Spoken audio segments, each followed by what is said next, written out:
Hi guys, তো দেখো আমাদের যে কালী মায়ের মন্দিরটা তৈরি হচ্ছিল, এই যে মন্দিরটা তৈরি হয়েছে, তো কেমন হয়েছে তোমরা বলো। এই যে নিচের থেকেই পুরো এইটা তৈরি করলাম, দোতলা। এই যে সাইড থেকে সিঁড়ি গেছে, এইগুলো সব টাইলস বসবে, এখনও বসানো হয়নি। তো দেখো এই হচ্ছে কালী মায়ের বেদিটা, এখানে থাকবে, টাইলস বসাবো, কাল থেকে কাজ হবে। এই যে ঠিক আছে, এই যে সামনে এই যে ডিজাইনটা, ওখানে মা থাকবেন, আর এখানে সব আমরা বসবো, ঠিক আছে। এই যে ঠিক আছে, আর এই যে আমাদের ঘর।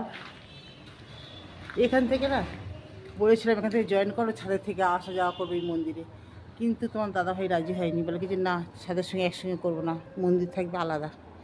এই আমার বাড়ি, দেখেছো তো, এটা আমার বাড়ি। এই ছানি আছে উপরে, ওই দেখো ড্রাগন গাছ সব দেখা যাচ্ছে, ছাদের উপরে গাছগুলো দেখা যাচ্ছে। তো এই দেখো সামনের ডিজাইনটা, এইসব টাইলস বসবে, দেখাবো তোমাদের। তো সব জানাও কেমন হয়েছে আমার মন্দিরটা মায়ের। তো টাটা টাটা টাটা, সব ভালো থেকো। এই মায়ের কাঁঠাল গাছটা, মায়ের বাগান এইটা।